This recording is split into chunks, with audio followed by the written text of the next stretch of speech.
Okay, welcome to the Frugal Fisherman. Today I'm going to show you how to make a kokanee lure, and the idea here is that you're going to be able to save money instead of going out to the store and spending $4 for a lure that you could probably make for less than $1. So I'm going to just touch on a few of the things that you're going to need for this lure. First of all, I have 10-pound test. I have probably about a foot, maybe a foot and a half of leader, and again 10-pound, that seems to work good. I've got number 4 Gamakatsu red hooks. Kokanee seem to like red, so I've picked those. I'm going to start with your snell knot. The knot isn't as important to show you today because you can look online and see several of the ways to tie a snell knot on YouTube. So I'm just going to tie it and let you guys investigate how you want to tie that yourselves later. So I set up my first knot. As always, you wet your knot so that you don't heat up your line, your monofilament, because that can cause an area of weakness, so you always wet it. Cinch the first one down. So I have my first snell knot done. Second snell knot, because when I run kokanee lures, I like to have 2 hooks. It gives a better chance for hookup, so that's why I do it. Second one, you run right through the top, like so. And the best way I like to do it is so that the bottom of the first hook, or the top hook, touches the top of the second, just like that. And again, snell knot.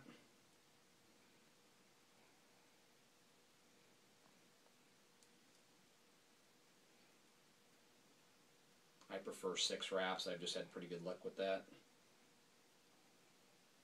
Again, wet your knot.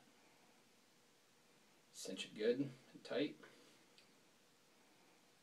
So if you can see that with the camera, that's what it's going to look like. And when you add your beads, you're going to get a little bit more tension on there, so it'll start to straighten up. Okay, now bead selection. I don't believe in buying any of those fishing beads that you go to the fishing store for, because as soon as you say fishing bead, they add about another $1 to $2 to the package. That's ridiculous. Don't do that. You're going to spend a lot of money on stuff you don't need. This selection of beads that I'm going to show you here, I got from a craft store. If you don't like going in craft stores, send your wife in.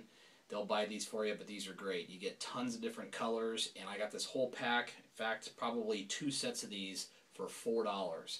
That would cost you probably another $20 if you were to go to a fishing store. So you can get lots of different colored beads.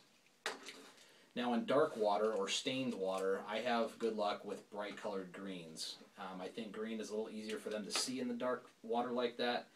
And especially in the morning time, from what I've read and what I've experienced, green beads are better for kokanee in the morning. So either in the morning time or in dark stained waters, you can use green.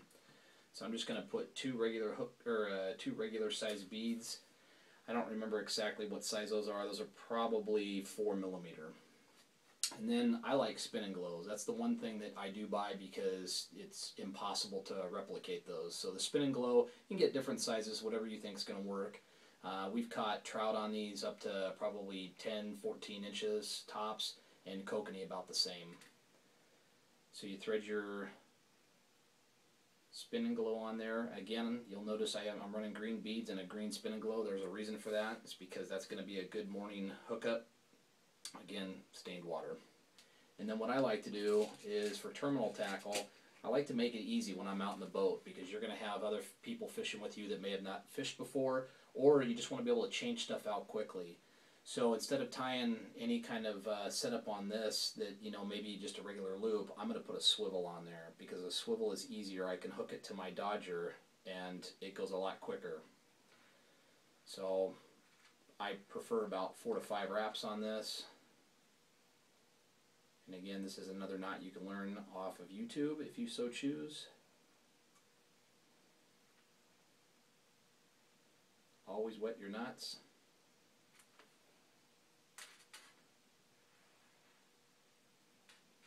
Okay, there you go. And there's your setup. So you have your kokanee beads set up. You can trim off your little tag ends if you'd like, and you have your swivel. So that's what it's going to look like. I appreciate you watching, and I want to take a second to yell a shout out for my video assistant, who's my